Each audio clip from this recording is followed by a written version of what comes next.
Hey y'all, this is Dr. Jonathan Ellerby with the Althea Center. It is 11 o'clock in Colorado as we are beginning this live.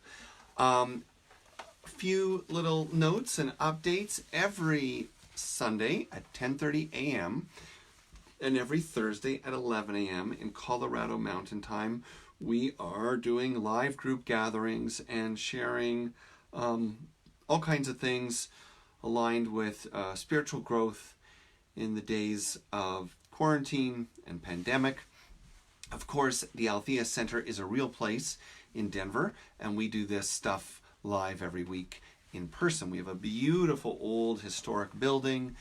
We have a wonderful, loving community, and we are united by the pursuit of awakening to a spiritual life. We welcome all paths, people, philosophies, and practices that share that same intention of a fuller, spiritually rooted life, a fuller engagement with what it means to be human and divine in the same lived experience.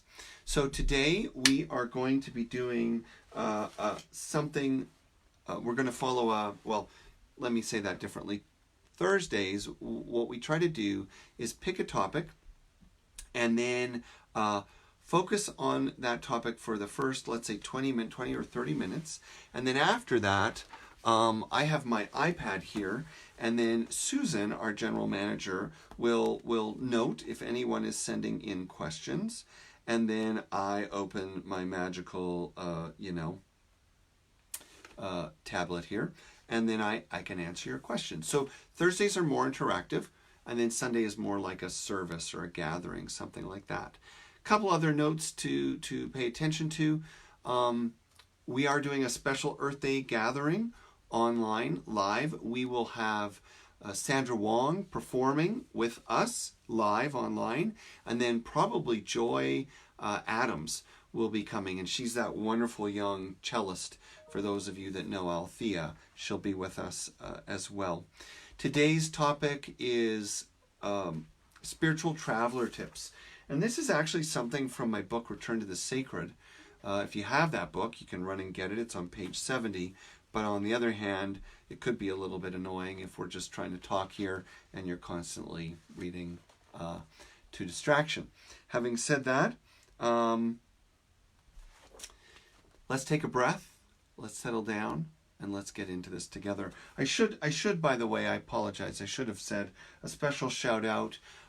We have a small group of people doing a day-long retreat with me right now. And so we're integrating this 11 o'clock experience to that retreat experience. I might be running another one of these day-long retreats next week, depending on the feedback from today. But we actually did an opening session in the morning, with an overview of retreat intentions and practices, with a prayer song and readings, and then we checked in again at 10:30, and then we'll do this together. Some of them are watching this right now, and then we'll meet up again at 8 o'clock at night to close the day. So that's something to think about in case you might be interested. I'm actually loving it. I think it's a really cool thing to do, to retreat virtually together, but in our homes and in the sacred spaces we create wherever we are. That's something cool to think about.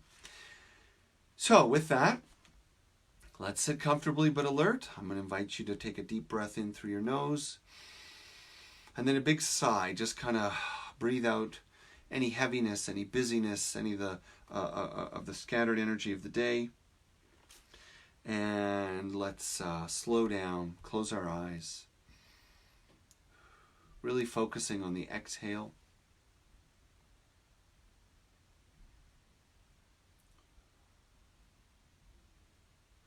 If you like, if it helps you to focus, you can put your hand on your heart. I like to also put a hand on my belly, my heart and my belly. And as you exhale softly, exhale as fully and completely as you can, so that when you inhale, your breath is naturally an abdominal, gentle belly breath.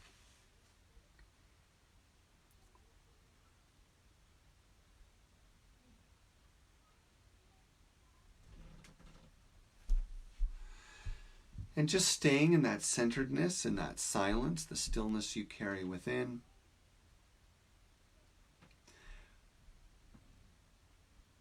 I wanted to read this poem by Rilke as sort of a nod to the importance of spiritual practice and finding the balance between the outer world and the inner world, whether that's the busyness of your daily life or whether that's actually just the busyness of your practice. Rilke writes, "We are the driving ones. Ah, but the step of time, think of it as a dream in what forever remains. All that is hurrying soon will be over with. Only what lasts can bring us to the truth.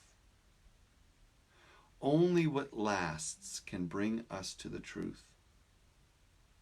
And so, young people, don't trust in the trials of flight, in the hot and quick. All things already rest, darkness and morning light, flower and book. So, what I wanted to do from here is revisit and explore these spiritual travelers' tips, because I think that a lot of us, probably everyone watching here, is attempting in some way or another, at some point or another, during this time of quarantine and simplified life, to embrace a spiritual practice. And the notion of embracing spiritual practice is typically a lot more layered, right, than it sounds like. Meaning, for many of us, the whole idea of being in quarantine or living within the stay-home orders, as they're called, this can all be considered a spiritual practice, right? The art of letting go, the art of slowing down, the art of simplifying, listening, observing and learning about ourselves and from ourselves as we go through these strange and sometimes very difficult days. On the other hand, within the greater context of slowing down, letting go, simplifying, and letting the quarantine be a kind of divine experience, then there is also the way we can punctuate each day with a spiritual practice. So a spiritual practice in this light means an actual discrete behavior, a specific time and moment in the day where we are investing our energy in something that will bring us to you might say, a different state of consciousness, right? So a greater sense of peace, a greater sense of connection, greater sense of opening. Of course, different practices have different nuances, different intentions, and for that matter, different dimensions of the spiritual world that they're relating to. But a spiritual practice is a concentrated time in which ideally all levels of our being are focused on our spiritual intent. So mental intention, emotional, spacious observing and compassion, physical, the actual ritual or activity, whether it's meditation or sacred dance or something else. And then finally, the more spiritual dimension, which is what some people might consider passive, right? Receiving, listening, learning. So, acknowledging that, let's go through our spiritual traveler tips. So on page 70 of Return to the Sacred, you will find this section. The first of the comments is about natural power, nature, and spirituality. So it's very interesting that in the book, Return to the Sacred, we were talking about, it talks about the 12 most common and powerful spiritual practices that we have in the human community, throughout time and history. And it breaks them down into 4 different areas: mental, emotional, physical, and spiritual, or mind practices, heart practices, body practices, soul practices. And in those 12, specifically, we have the body-centered practices, which are ceremony and ritual, sacred movement, and sacred sound and music. So to give you some ideas for what you might be already doing or you might consider doing at home, ceremony and ritual would be things like Catholic Mass, a Native American sweat lodge, attending a Jewish, Shabbat service, or even just the Jewish family ritual at home of honoring Shabbat and the Shabbat meal and candles. All those are rituals. Sacred movement would be things like Tai Chi, Qigong, yoga. And of course, as we go through these, you'll see that they're all interconnected and there's levels of interdependence they sometimes have. Sacred movement can be like a ritual. The path of sacred sound and music would be things like choral, participation in choir, church choir, or Hindu mantra singing and chanting.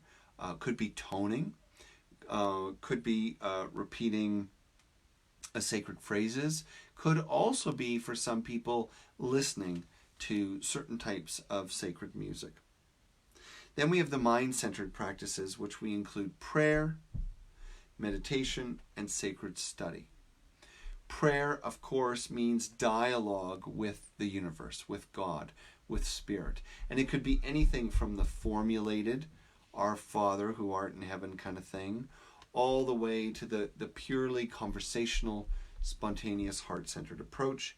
Path of meditation, again, can be many things. It can be the simple and austere practice of Zazen, simply sitting, doing nothing, thinking nothing, concentrating as simply and purely as possible on breath, for example. Or it could be other meditative practices. Tonglen, for example, breathing in the suffering of the world and breathing it out as love. Guided visualization using imagery could also be meditation. The path of sacred study would be, for example, when you take a book. I used to do sacred study with the teachings of Ramakrishna, and I would frankly carry the book with me everywhere, all the time. And every moment I had that was spare, any moment of indecision, any moment of seeking a deeper connection, maybe I had meditation, maybe I had prayer, but I would go back to the book. I would go back to the, you might call it even the scripture of his teachings, and would immerse myself in the words, in the meaning, in reading, in rereading, in contemplating. Then we go to the heart-centered practices. Now, what you'll notice for each of the 4 areas is that they are defined by the primary vehicle of engagement. So the body-centered practices may be related to the other areas, but you've got to engage your body to do it. The mind-centered practices, virtually all of them could be done motionless in a chair. So they of course, at some level, they involve your body, but they involve the concentration and focus of the mind. The heart-centered practices are very much engaging the energy of emotion and acknowledging that emotions have power. So we have the path of devotion, which is where we cultivate a deeply loving, emotionally energized relationship with Spirit. Sorry, I got a case of the yawns today, but that's just the way it is. And the path of devotion is very often found in Western traditions, Judaism, Christianity, Islam, where the idea of God, even if it's ultimately understood as oneness, is much more personal. In Hinduism, there are different paths and pathways, and some of them are more focused on mind, like Jnana Yoga. Some of them would be more focused on service, like Karma Yoga. And then there is actually a path called Bhakti Yoga, which is very much devotional and about cultivating that emotional power and surrendering of the heart in spiritual relationship. Speaking of Karma Yoga, in the 3 heart-centered practices, we also have the path of sacred service, compassionate care of others in the world. We also have the guru guided path, or the path of working with a master. And the reason why that actually falls into the heart-centered path is because despite all the terrible things that we've heard about, guru stories gone wrong, a guru relationship should really be one of intense respect, integrity, and love. It should be almost familial in my mind, meaning the guru offers as much of themselves to you as you do to them. Now, it doesn't mean that there aren't ways that gurus can use the archetype of hierarchy or surrender or devotion. They can and they should, but never at the expense or the cost of the safety, the integrity, or in a way that demonstrates any lack of love for the student or whatever you want to call the apprentice. Moving on from there, we have the soul-centered practices, and included there are the ascetic practices, in which the real focus of practice is doing without, like literally going beyond any distraction. No books, no journals, fasting, silence, all those kinds of things where we're stripping down our experience of life to almost a kind of bare minimum, much like what many of our retreat people are doing today. Then we find that by taking away all that we are not, all that we have, all that we're distracted by, something else arises naturally. The death practice is the second of the three soul-centered practices. That is about using being with death, contemplating death, studying the spiritual teachings and traditions that relate to death, all that. And it's interesting, a bit ironic, because a lot of people think that the death practice sounds kind of dark and nasty, but having embraced the death practice myself in life, and even worked in hospice and end-of-life care, I have to say, despite the obvious sadness and grief that comes with this work, I've never found any more rewarding or even life-affirming work than that. And of course, the last one of these is the life practice itself. And the life practice is when we use absolutely every single moment, every single experience, every single opportunity of our life for waking up. Everything is a practice. Every disappointment, every betrayal, every failure, every success, every love, every unrequited love, it's all a part of it. Interestingly, as a closing note on the practices, what we find is that it's easier to say that we embrace the life practice than it is to live it. In other words, many of us participating right now and watching, I can't quite see the camera here, about 40 of us, I'm including myself because I'm learning while we go. It's easy to say, my life is my practice. I don't need to do yoga every day. I don't need to read sacred scripture every day. I'm always paying attention. The reason why that is so difficult to realize is because a true practice requires absolute focus and concentration. And to have a practice that lasts 5 minutes, 10 minutes, an hour, that's reasonable. It's reasonable to give 100% of your energy to Tai Chi or to reading Buddhist sutras or to some kind of breath work. Of course, we can do that for 5 or 10 minutes, and you'd be surprised doing even that with our full energy and intention is not so easy. But to think that we could do that 24/7, to always be taking everything as God communicating with us, that takes time, that takes effort, that takes a great willingness, and more often than not, we embrace the life practice when things go our way. And then when things don't, suddenly we think something's wrong. Suddenly we get into blaming. Suddenly, we forget that losing the parking spot, losing the job, losing income, losing loved ones, all these terrible and understandably painful things are actually part of the practice. So I'm going to do a quick check-in here with Susan. I'm going to send her a quick note. And then I'm going to move into the tips. And I will probably be wrapping up this part of it in about 10 or 15 minutes. And then we'll see if there's questions. Okay? So just give me a second to check in with her if there's any questions yet.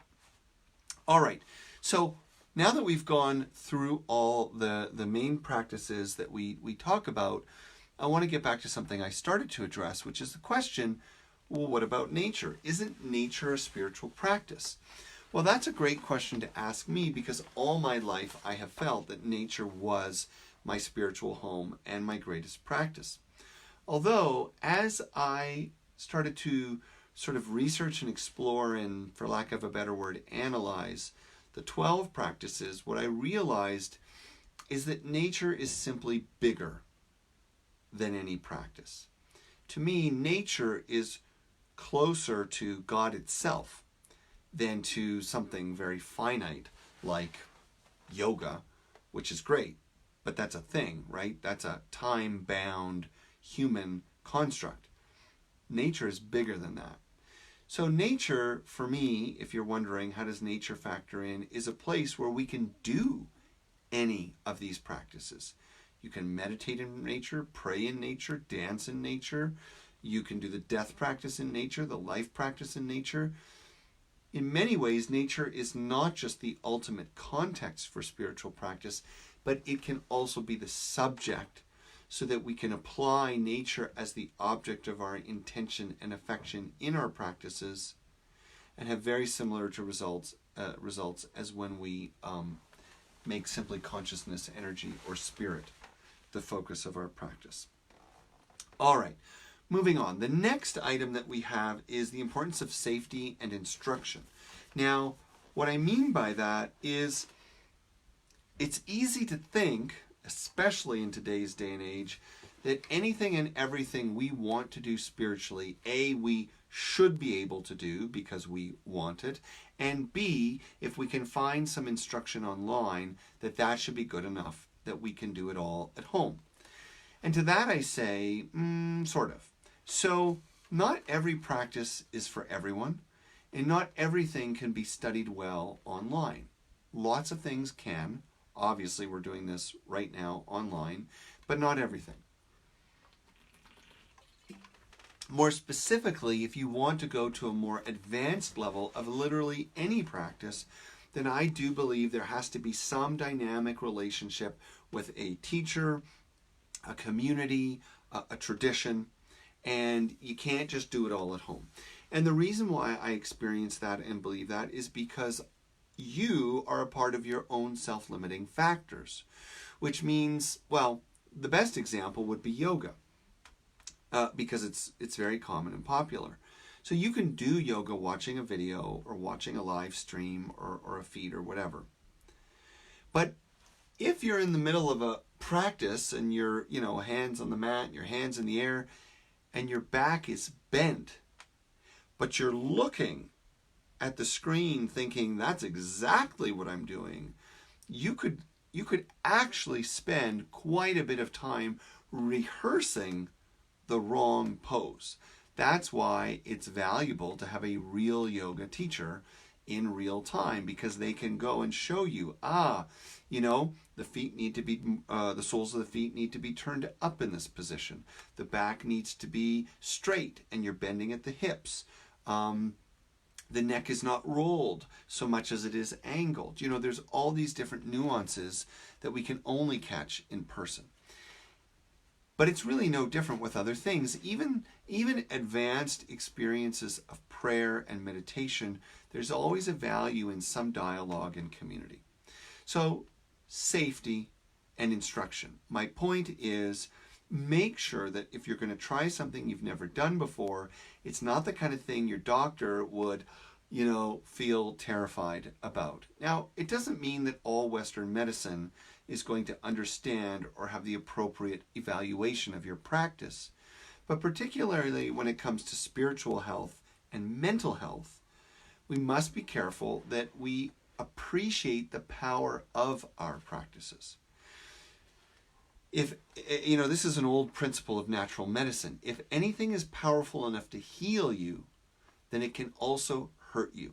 We have a kind of universalized attitude about spirituality today that anyone can do anything and be okay if the intention is right.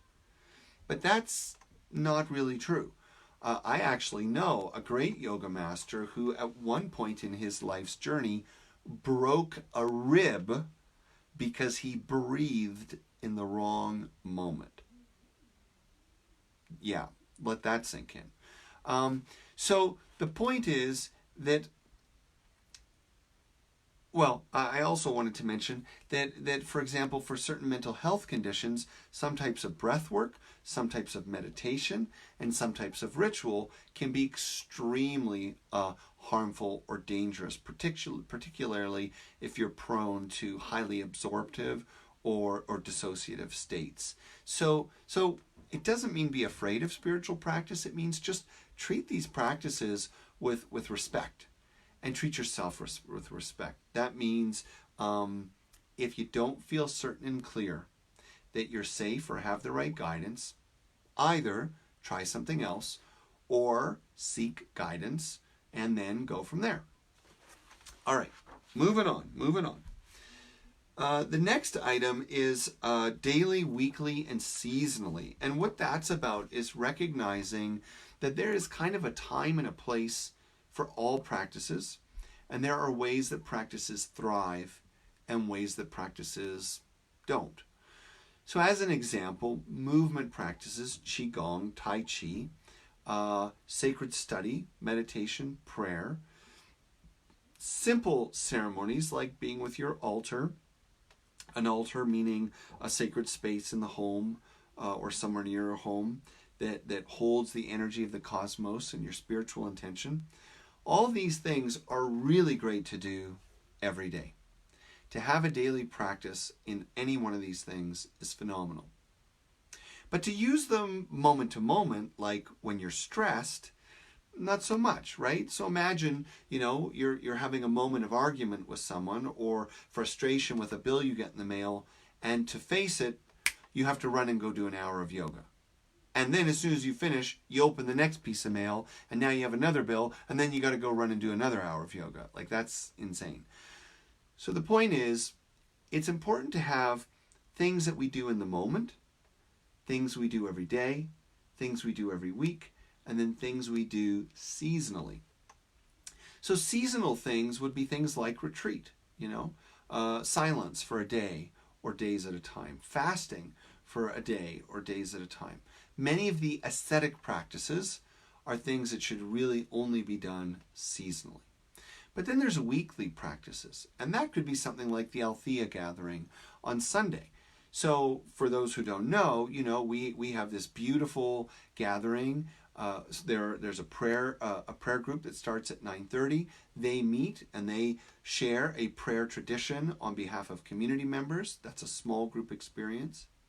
Then we go into 10:30, a large group experience with music, meditation, readings from around the world, a message, sometimes different performers from different traditions. And then we go into a community lunch, and some people stay on and either are involved in a community service activity, like helping with our homeless program, or they get involved in a discussion group that I typically lead with about 25 to 30 people. Well, that's a really big commitment, right? For some people, that can be 5 hours, right? From the time they start to finish. For some people, it's just an hour. The point is you wouldn't do that every day. So we have seasonal practices, we have weekly practices, we have daily practices, and then we have moment-to-moment practices. Moment-to-moment practices would be something like an affirmation. You feel guilt and shame coming up, and then you think to yourself, okay, I'm good enough, I'm smart enough, and gosh darn it, people like me. Oh, wait a second. Sorry, that's from Saturday Night Live. But you get the idea, right? So you want to do some kind of an affirmation that maybe, this too shall pass, would be, without being silly, that would be an example of a great affirmation in a difficult moment. Breathing exercises like concentrating on the long exhale, that would be a momentary practice. Learning to cultivate mindful awareness, step out of the experience, observe it. That would be a momentary practice. So there you go. There's a lot to think about there, and how to map out your own spiritual life. The next thing that I would add is home and community. So if you're following along or you've come in late, we're on 72 of Return to the Sacred. And the idea of home and community is to say that it's always helpful to have a kind of blend between practices we do in the privacy of our home and practices we do with other people.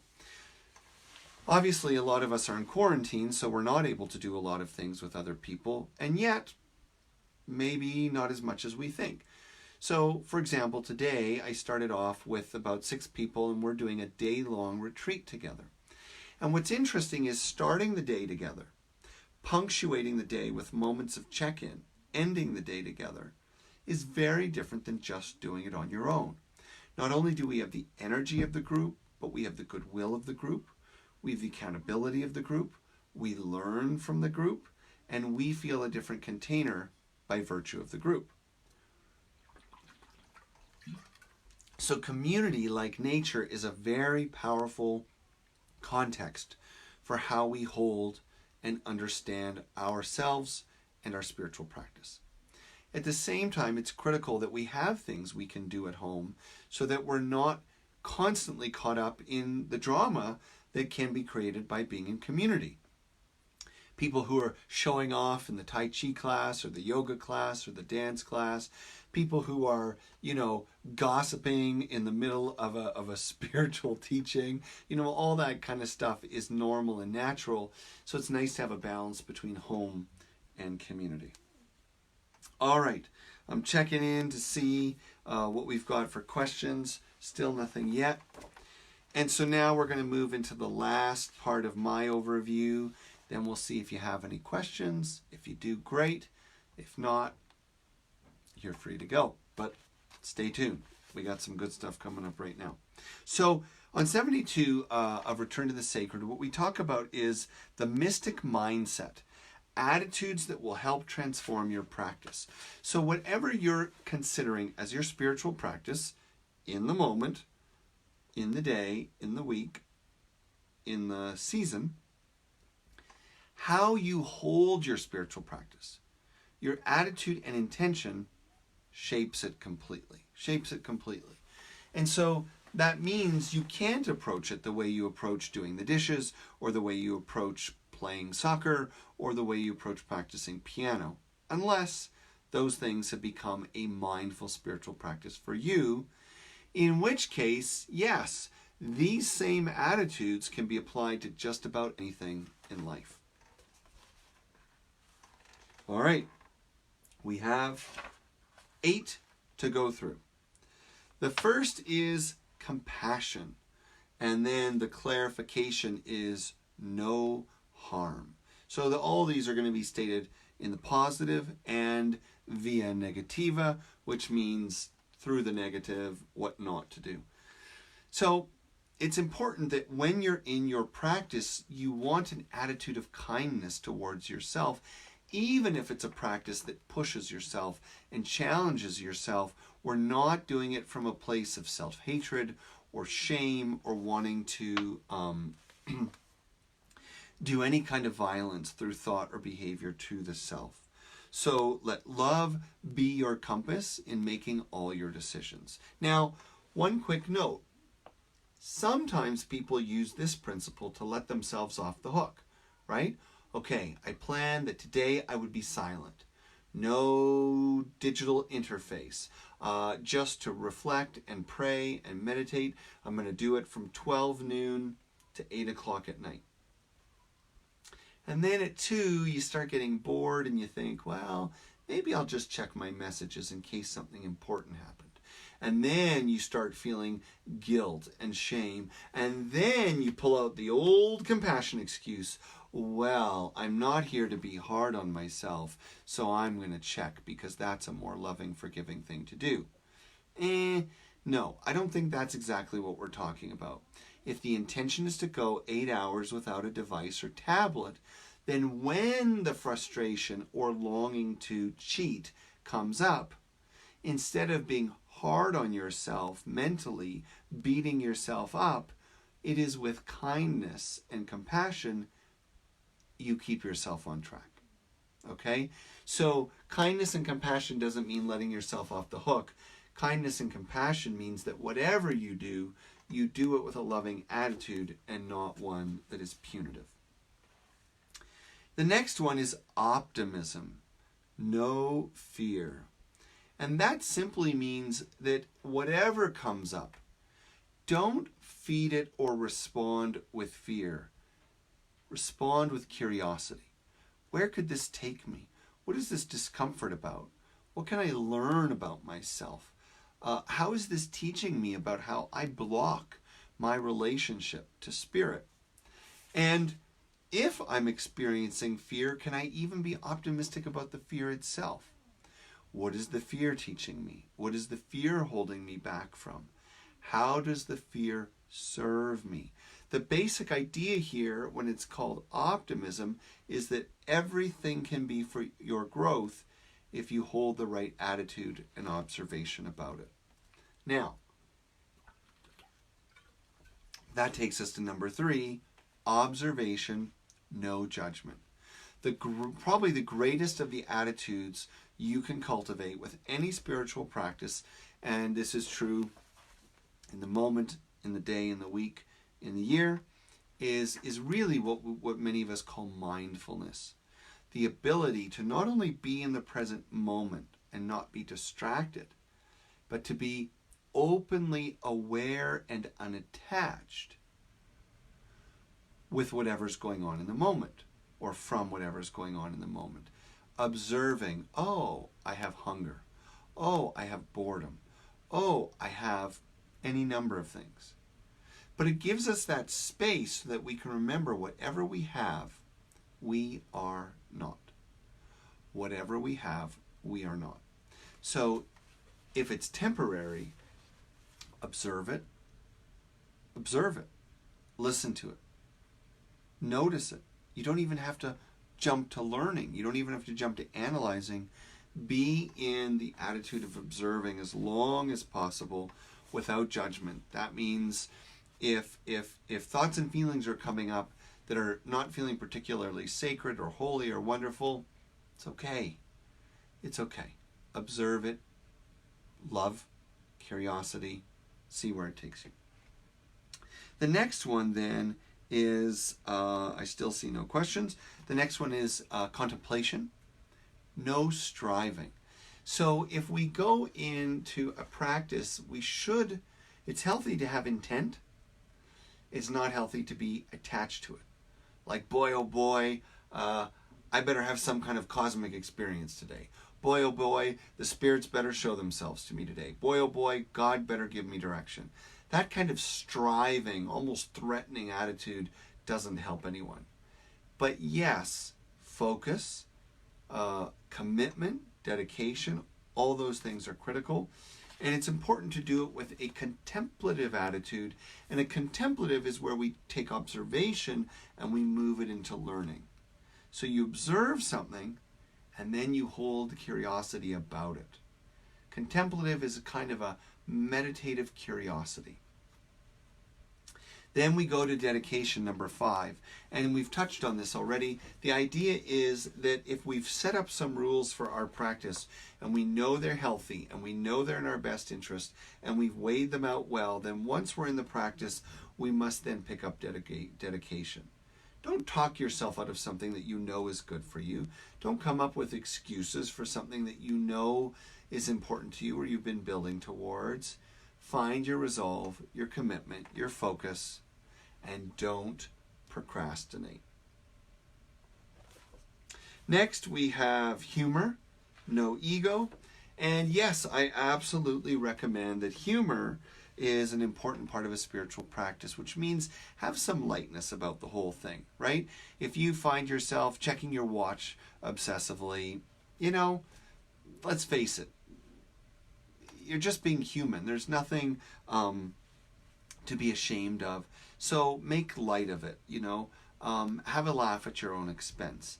Very often, people will say things like, Well, I told the retreat group a funny story about how when I was 18, on my birthday, I set off on this many-month quest, filling the back of my old station wagon that I had, you know, spiritual books, spiritual journals, and the plan was to just be in meditation and prayer all day, every day until I was totally enlightened.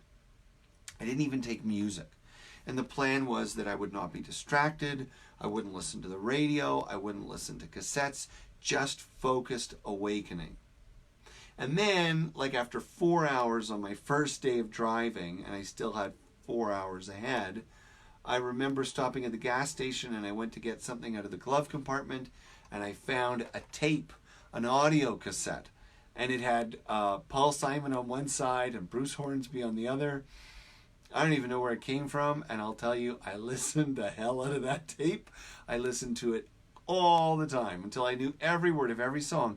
And you know, in the end, it was totally not what I planned.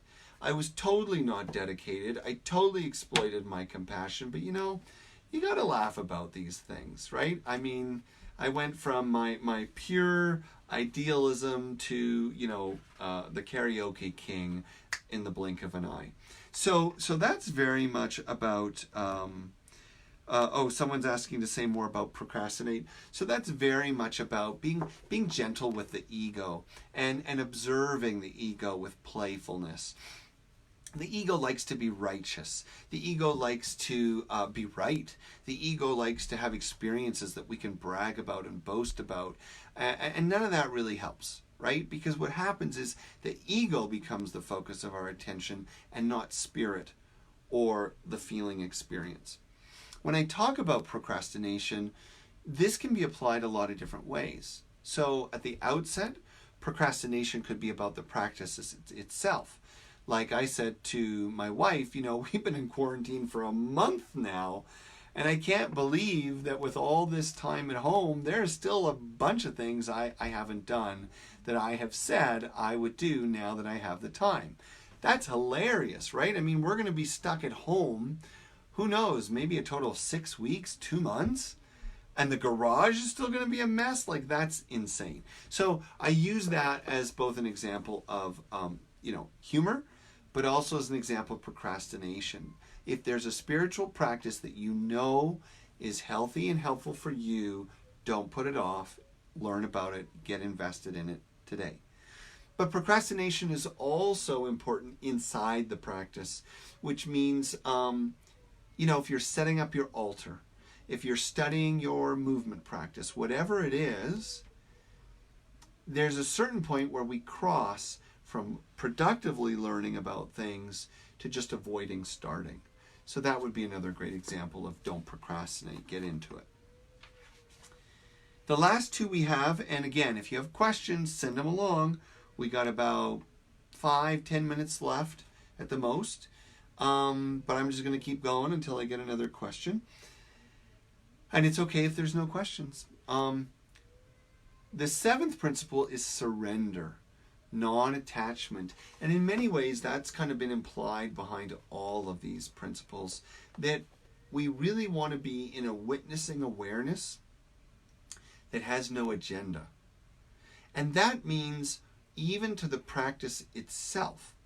Now, when I say that, I don't mean that we can be fickle and give something up in the middle if we've already made a commitment to do it. What I mean is that the way we hold it should be with openness, an open-heartedness, an open-mindedness, a willingness to learn and discover, a surrender to what the experience might teach you, a surrender to the possibility that there is a consciousness greater than yours, speaking to you and through you. So attachment to anything, I got to do this perfectly, I got to have a certain experience, whatever that is, that can absolutely constrict our attention and awareness. And finally, the significance of intention and doubt. And interestingly, intention and not having doubt or having faith, trust in the process, is very much kind of the exclamation point at the end of the other principles. Intention should come after we enter the embrace of open-mindedness, of surrender, of humor, of compassion, of dedication, and then clarify, now that I have this open, willing mind, this surrendered attitude, what is it that brings me here? What is it that I'm going to come back to again and again? Is it a question? Is it a certain relationship with spirit? Is it a desire for healing, a desire for knowing God more deeply, or whatever your word is? That kind of intention is critical. It's kind of your anchor or your shelter when things get stormy. But things are going to get stormy, and you want to hold your intention as something that you carry with love, and with the I guess the intention with the ability to keep you focused. But it's not something that you should cling to in the event that something else arises. In other words, if you are starting to have an unexpected insight, an unexpected spiritual experience, if you're starting to visualize something, but it's not what you expected or wanted or intended, be gentle, slow down, pay attention, see what that is, notice what that is, follow it, and see if it has its own gifts. Remember, be curious and always learning. So an intention is a great anchor point to come back to again and again, to keep us going when we are feeling lost in some difficult emotions through the experience. But it is not meant to be something that we use against ourselves, and it's not meant to be something that we become so attached to that we can't be in the moment experiencing whatever is arising. All right, I have a wonderful question here, and then we'll see if there's any others before we go to wrapping up. I don't know, it's very dry today where I am. I don't know where you're watching this from, but here in Colorado, we had a huge dump of snow. It's the middle of April, and we woke up and it was a winter wonderland. I mean, everything was covered, at least where I live here. So forgive my constant drinking of water. But it's very dry today, and the heat is on. So the question is there a difference between surrender and letting go? I'm in an inquiry of surrender this week after reviving that in a meditation. I would say that they are partners, but they are not the same. Letting go, so I'm trying to think of an image, so I may have to talk around this a little bit for a moment. Letting go is very often the work we need to do that precedes surrender. Letting go is the activity we need to do when we are in the attitude of surrender and something interrupts it. So surrender is kind of a broader container in my mind. Surrender is a kind of core attitude, intention, position. Letting go is a kind of behavior or activity that supports it. But they're not the same because, it's sort of a weird, I don't know if this is a good metaphor, but the kind of feeling of just like, it doesn't happen very often for most of us, but an afternoon nap on a blanket on the grass on a beautiful summer day, like that is a kind of surrendered experience.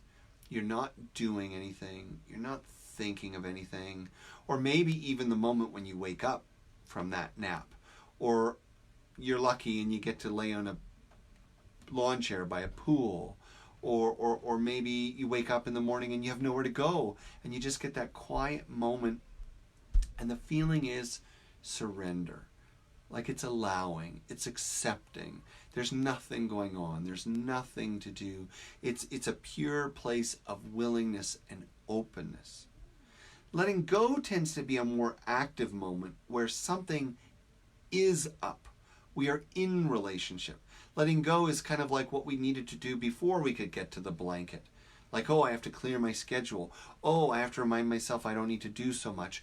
Oh, I need to let someone else take that responsibility so I can be fully in this surrender time. So they're very closely connected, but I don't see them as the same. Letting go is closely connected to grieving. Letting go is connected to identity. And surrender is its own full consciousness. And once we are skilled at returning to the posture, the attitude, the energy of surrender, then typically we don't have a lot of that other stuff coming up to let go of. So it's a huge topic, but hopefully that was helpful. And finally, we have a question here. We're going to let this be our last question. When you're saying...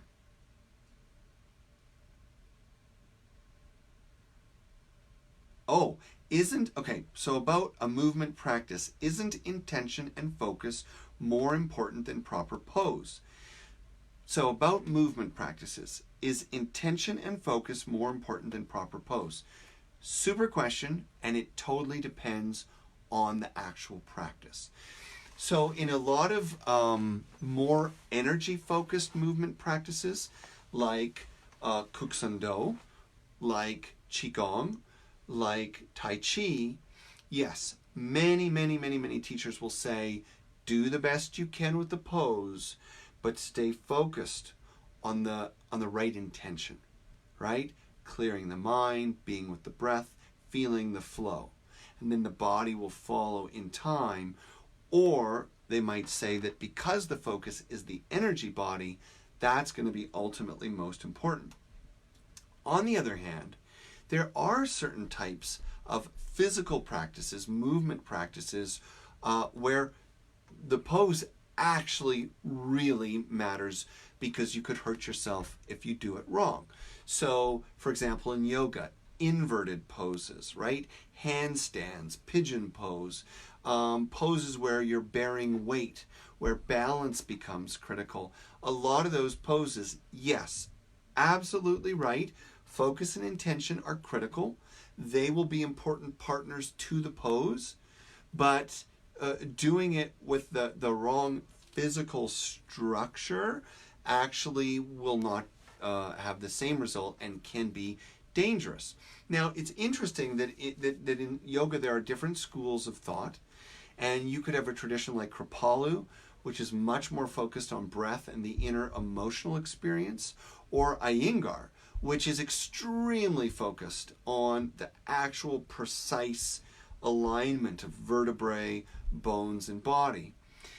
Historically, some yogis taught that the body is a kind of energy vehicle itself, not separate from, that the subtle energy inside the body is not more important than the body's physical alignment, and therefore a bent back is simply not as good an antenna for higher states as a straight back. Conversely, there are others that have said, no, it's all about consciousness, and consciousness is the only thing that exists, so if the body's not perfect, don't worry about it.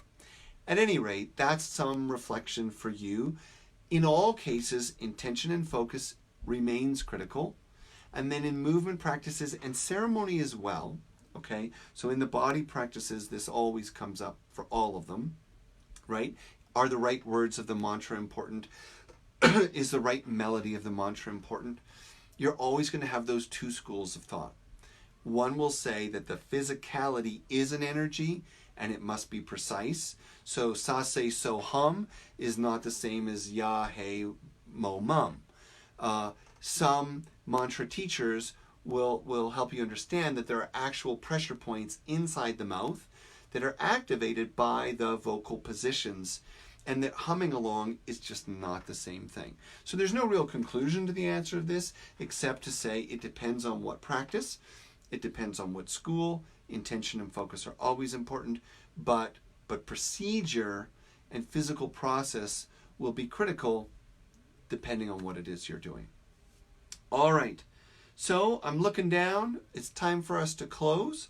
We covered a lot. I feel like I just taught like a whole day's class in about 50 minutes. And with that, I'd like to invite you to take a breath. Let's have a little reading, and we'll see you soon. So this is a reading I actually shared this morning earlier, but I love this because it kind of brings us to a close with the topic of intention. So let your eyes close now for a moment, breathing deeply in, long, slow exhale. Feel yourself connecting with quiet. And remembering in this moment, maybe even touching your heart, that all that we do in spiritual practice is about opening ourselves to something greater than who and what we think we are. Hildegard of Bingen wrote, "Holy Spirit, giving life to all life, moving all creatures, root of all things, washing them clean, wiping out their mistakes, healing their wounds, you are our true life, luminous, wonderful, awakening the heart from its ancient sleep." So as we close, remember, there is always something more than you at work, and always something more than you involved in the practice of the day. Lots of love to one and all. Thank you for being with me. Don't forget, tomorrow, Althea is offering a class, How the Dark Night of the Soul is Necessary for the Light of Life. You can still sign up for that. Check out our website. Please join us on our Sunday gathering at 10:30 a.m. If you want to know more about me, if you don't know much about Althea or myself, you can go to my webpage and you can also find out what I'm up to and what other things I'm involved with. But we are grateful that you're here and a part of the Althea community. Also remember, donations are always welcome. There are donation links on our website and here on Facebook. We live by our donations, so your generosity today means a lot. Thank you, we love you, and we'll see you soon.